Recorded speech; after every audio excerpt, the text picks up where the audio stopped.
right, YouTube, let's talk KTM 690 21,000 mile review.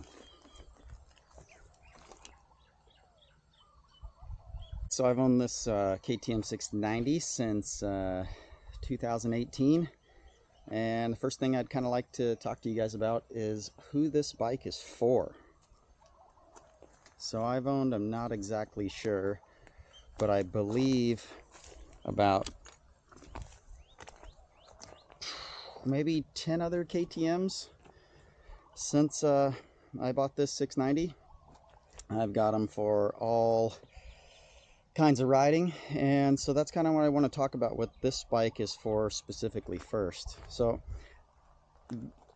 this is kind of a machine that you I would like to call it a light adventure machine. Got the legs to go a long ways, but the off-road capabilities to go wherever you want, albeit quite a bit slower if you're used to riding full-fledged dirt bike.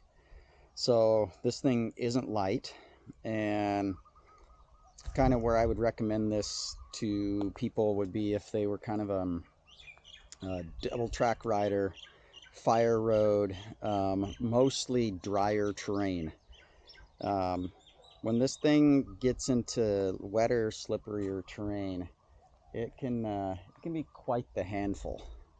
So it with all the fluids in it and skid plates and hand guards and all these sorts of things, you can hear all kinds of nonsense online, but really these things weigh upwards of about 380 pounds when they're all ready to go. Fuel, everything. I don't even have racks and stuff on mine. They can add up pretty quick. And if you don't believe me, you can look around and you can see some builds on these things where they do performance builds, and they're not anything like the stupid claimed weight of 305 pounds or whatever all these people are talking about online. Those people just don't have a clue. Even my registration for the DMV says that this weighs 350 pounds, so even the DMV has a better clue.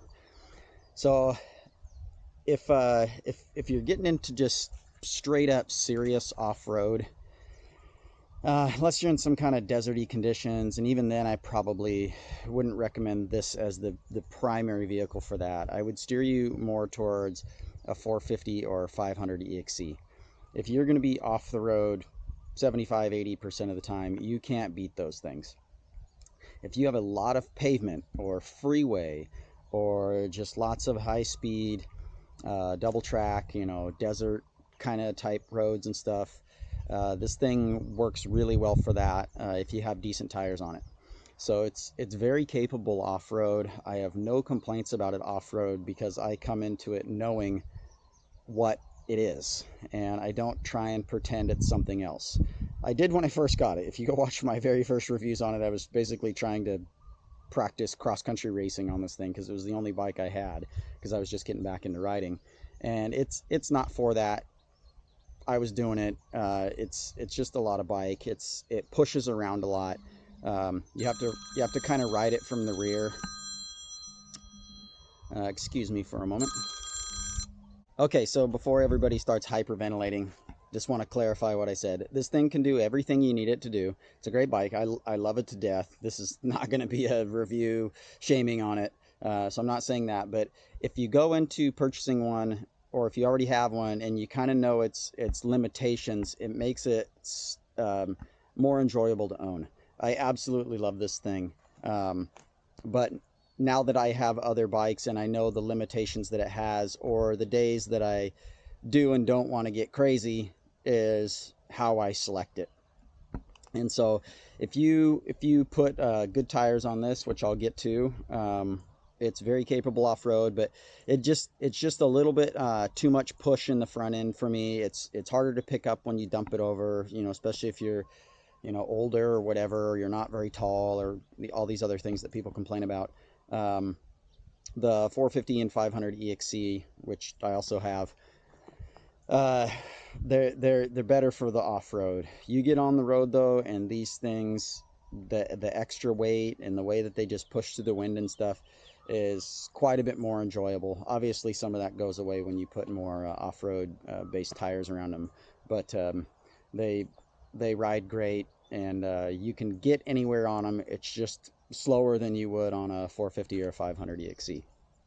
So if you're on the fence between getting something like the 790 and 890 or whatever they're producing nowadays, 1190s, these type of things, this bike is much more capable off-road than those for your average person. I know you can find videos of Chris Birch online, you know, doing everything on one of those things, but that's him. He's a, you know, professional enduro racer.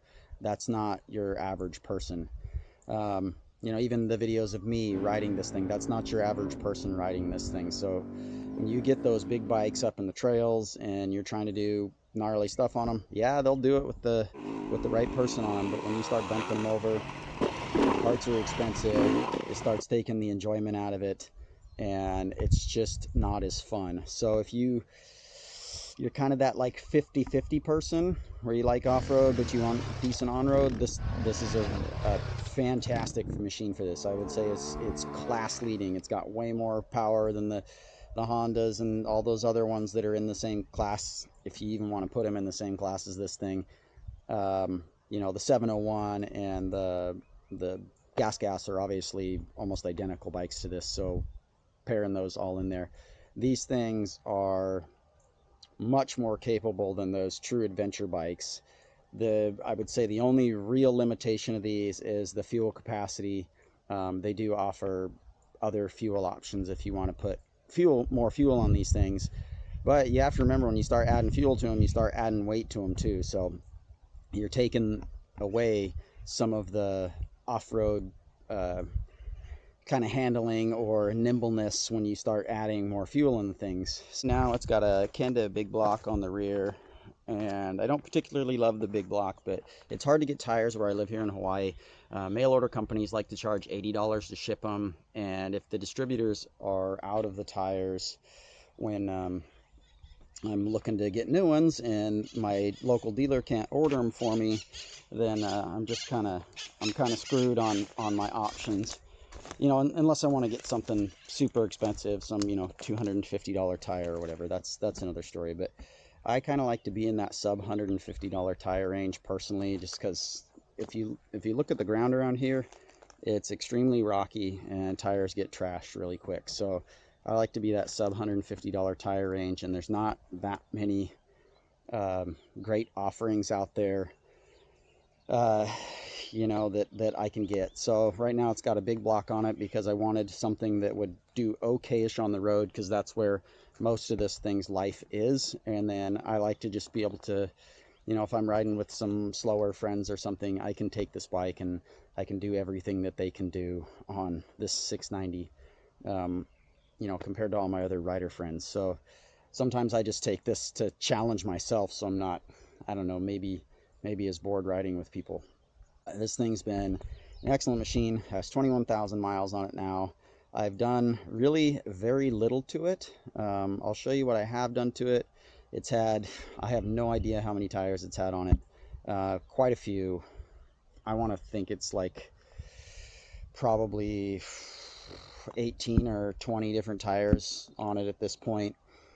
I would say my favorite straight up off-road tire kind of all around was the MC360. I haven't run them a long time, so I can't really remember exactly how it handled everything.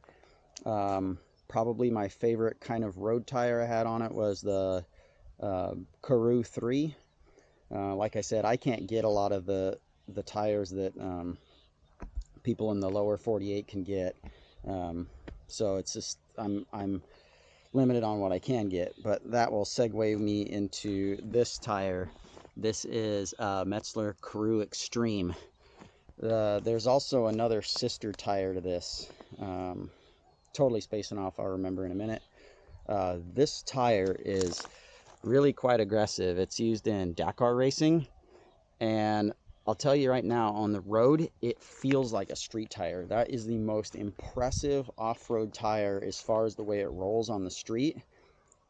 I haven't ridden it off-road yet. It looks like it'll work good. The knobbies are big, and I can say in comparison to my Modoz Tractionators, it handles the road, and especially at decent speeds, way better. It's way less howling. It's very, very smooth. The only things that I didn't, not that I didn't like about it, that it doesn't do perfectly, is grooved pavement. And obviously at higher speeds it'll float around a little bit, but compared to the other tires that I've had on it off-road wise, it's hands down the best. I want to think it's in that $150 price point range. This isn't a tire review, but just for this specific bike so far, I absolutely love it on this thing. I probably will never get the Crew Extreme Rear because it's about $250, and I don't know, I just can't do it. I just can't burn out in rocks with a $250 tire and just watch it get destroyed. So it is what it is. There's that. You've seen some in my other videos, and I'll put a clip in here probably, that I do have a trailer hitch mount for it that I made custom because I don't own a truck, so I tow my other motorcycles with this at basically 70 horsepower with the intake and stuff opened up. This pulls it just fine. I can pull it over the mountain pass at 7,000 feet at 60, 70 miles an hour with my other dirt bike and all my gear and stuff on the back. So plenty of power. It's still got the stock exhaust on it, and you can see that big old heavy stainless thing that I absolutely do not love, but it's just scorching hot. I hate it, but I haven't put an aftermarket exhaust on it because I haven't wanted to mess with the fueling, and it's really quiet and it's nice because I commute on this thing very short distances in town, but it's quiet if I come home late at night and my I'm not bugging neighbors or anything like that. So that's why it's still on there. It will get a pipe eventually. I did put an intake on it, and I kind of wish I would have done this when it was brand new. So if you have the extra dollars to spend, this is, in my opinion, almost a must-have for these things. I wish I would have done it sooner. It does make them quite a bit noisier, but it sounds cool. So I have this this airbox kit, and you can see this pre-filter from it's not the correct pre-filter, but underneath of there is a little air filter, and it just takes that big old stupid air filter out of there, and then it just like 2 screws, and this pops out, and you'll have access to all the stuff in your engine. And like I said, you can put your toolkit in there, or whatever, your sunglasses and gloves and things like that. And it gives you this little storage box, and it makes a huge difference, I should say. So I highly recommend that.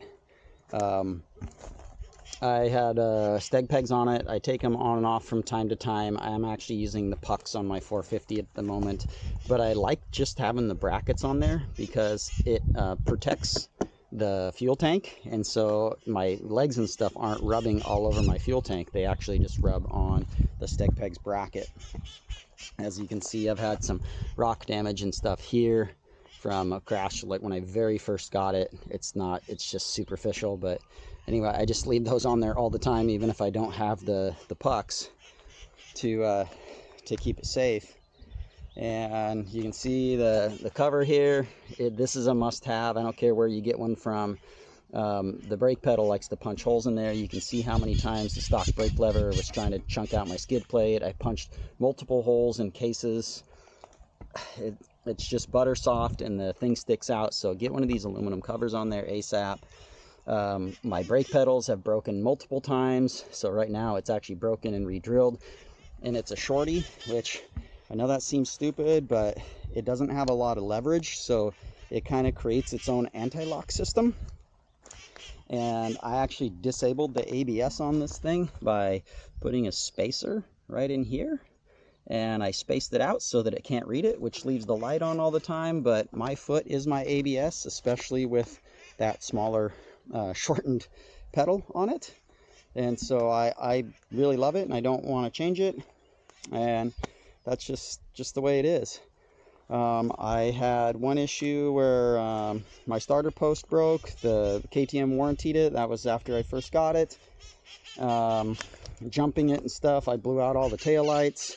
So right now I have a Euro fender and some sick-ass racing taillights, and I have the Euro taillight in there. I think that might even be actually out of my Freeride EXE, my electric bike, because I broke the last one I had in there. I went through like 4 different taillights and stuff jumping this thing, because they just blow out.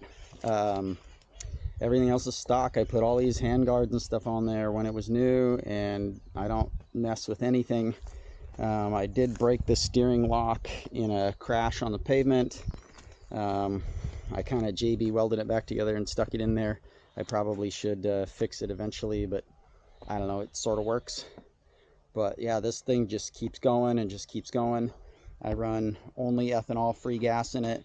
Almost always have just a little bit of seafoam in there, just because I think pump gas sucks for the most part, and so I just like to keep the fuel system kind of maintaining itself. And I change the oil depending how hard I ride it, every 1,500 to 2,000 miles usually. If it's just all road riding, I might stretch it out to 2,500 here and there, but I pretty much change it every 1,500 miles, because usually there's 1 or 2 off-road rides in there, and I'm just hogging on the thing, and I don't care what anybody says. I'm never going to change my oil to the factory service intervals. Flame me in the comments. I could give a crap about your opinion. I'm still on the stock clutch on this bike. I ride it pretty much as hard as it's harder than anybody on the internet, and I tow a 400-pound trailer with a thing over mountain passes, sometimes with passengers on the back, and I'm still using the stock clutch. So that's why I change my oil so often. It's got multiple filters. It keeps it pretty clean, but if I dump my oil after 1,000 miles and it's got several off-road rides on it where I'm hammering the crap on it, it is thin and it stinks, and oil is just too cheap. It's just too cheap, unless you're buying crazy expensive synthetic stuff. Too cheap to not change. Filters are too cheap to not change. I mean, these things are, you know, $10,000 plus investments. Don't be such a cheap ass. Just change your oil. So that's the way I do it. I'm not going to change. It's due for an oil change right now. I think it's got about 2,000 miles on it right now, but it has not been off-road. But I can tell that it's getting a little thinner. It's shifting slightly notchier. When you ride something every single day, you kind of see its idiosyncrasies, and you can kind of tell when it's changing. So I'm going to be straight up honest with you guys. I haven't even adjusted the valves in this bike yet. It's 21,000 miles. It starts and stuff perfectly. I've had other friends that tell me, like, don't even open it up. You're wasting your time. It's going to be within spec. I have a feeling it might be getting just a tiny bit out of spec. So I'm going to do it pretty soon, but I don't really have a very good place to do it. I just moved and I don't have a garage yet, so I'm going to build a little shed so that I can work on stuff and get that done. But yeah, 21,000 miles, no valve adjust. It starts pretty much first crank. Runs, doesn't sound any noisier than they do stock. And I did put a manual cam chain tensioner in it. I didn't like all that noisy stock stuff. I have videos for all of this, but you can see it right in there. Manual cam chain tensioner. And I haven't adjusted it at all. I'm actually probably going to adjust it today, because it seems like there might be just a little tiny bit of noise coming out of it. 21,000 miles, and I am still on the stock sprockets. I did have some links in the stock chain kind of freezing up, and I mean, I'm just not real on top of chain maintenance, so I actually just pulled the stock chain off my 250 EXE and stuck it on this bike, and then just have a different one on my 250 EXE. And so it's basically stock chain and sprockets, and they're totally fine. I'm mostly commuting around town these days, so I'm probably going to put a 14-tooth front back on it. It's got a 15-tooth front sprocket, stock, one of the rubber buffered ones. And I was just clutching around town a little bit too much, and I'm not doing any really long rides on it, highway type rides where I need to like kind of cruise at 70. So if you put the 14 tooth sprocket on it. It kind of wants to cruise, if I remember right, somewhere around like 55, kind of a little bit buzzier at 60. But the first gear, when you're just stopping and going in town, is going to be so much nicer. And it'll also lower the second gear, and I like to kind of romp and ride wheelies in second and third, and so it'll give second and third a little bit more climbing power, which super increased when I put that intake on it. It's so much funner to wheelie now. It's just I believe the ECU in these things has kind of an anti-wheelie device, which is why you can kind of hog on them and they don't really want to pull the front wheel off the ground. When I did the intake, it had so much more power that it kind of overrode that, and so now it's just power wheelies, the thing just climbing, right? So it made it way more fun to wheelie. So that 14 tooth sprocket's going to be fun. Honestly, the 14 works pretty good for off-road too. It gives you that, you know, kind of, and it's not really a single track bike, but it kind of gives you more like that single track speed. If you need to go slow, you don't have to be riding on the clutch quite so hard. So the 14 is good for that. And then if you're going to ride it off-road more, like I said, honestly, I just buy a 450 or 500 EXE. If you're going to be off-road a lot, I wouldn't waste the time buying one of these and then trying to re-gear it and stuff. Keep this bike good at what it's good at, and that's like a long range kind of adventure bike where you get beat up in the wind a little bit, but you have less sacrifice on the trail. That's really my input on it. I do have stiffer fork springs in the front. It's about 2 rates stiffer right now than stock. I like it like that. It does change the way it handles on the road a little bit. It does make the front end, it's not like as compliant feeling, but when I go off road, I like it stiffer like that, so it doesn't try and push through stuff, and it has more hold up in the front, and that's big for me. So that's just a personal thing. I guess if you're heavy or something, you might want to do that too. The rear shock, the high speed compression dial, it's actually got quite a bit of influence. And so I've tested that off-road riding, and you can stiffen up the back quite a bit. So may not need to do anything to the rear shock if you're a bigger guy, but the front, you might like that, so it doesn't just settle in so much. This doesn't have adjustable preload caps or anything on it. So there's no things there. If you're going to jump it a lot and your headlight seems weird after you jump in it, it's because when you jump, the headlight pulls away and pops off the fender. Obviously this bike is not meant for that, so I'm not going to dock it too many points for that, but it is a thing. If you're out riding and something seems off and your headlight's pointing in a weird direction, then you might check to see if it popped off your fender, and you can just push the fender down and the headlight back onto it. You don't need to unbolt anything. I've done it, I don't know, maybe hundreds of times at this point. I have an aluminum adventure spec guard on mine, and it protects the master cylinder back too. It's great. I don't have any problems with it, other than the aluminum ones just resonate a lot of noise. There wasn't a lot of the polymer ones on the market when I bought mine, and they're, I don't know what it was, 270 bucks or something like that, and then I had to ship it and everything. So I wasn't gonna get a new one, and it'll just stay on there. Sometimes if I know I'm gonna only be riding it on the road, I put the stock plastic one back on, because I'm not trying to protect it from this kind of stuff. And this is what it sounds like when you hit rocks. It sounds like a Chinese gong going off, so you know when you've hit something. But it protects things really well, and so I have no beef with it. So get yourself a nice good bash guard for yours. You do not want to have something like this smash into those cases. You are going to be crying, because it's going to be a gazillion damn dollars to fix it. But outside of that, if you guys have any questions on anything that this thing can or can't do, especially in sort of stock form, because that's kind of what I know it as, drop your comments down below. I'm really a lot better at responding to comments than I am actually making videos. But yeah, excellent motorcycle. I've recommended these things to tons of people, and that's not because I've just paid money for it. I've ridden crap loads of motorcycles. My history was I managed a parts manager at a motorcycle shop for 8 years, KTM dealers, but we did all brands. And I've been riding Austrian, didn't do it all in one swipe, but I've been on Austrian bikes since 2000, and I've ridden everything in between, and I worked on all the Japanese bikes. And honestly, if it's not European, I really don't have any interest in riding it unless somebody's working on it or maintaining it for me. I'm sorry if you like Japanese bikes. I don't. I was a parts guy. I hate them. These things are so much better.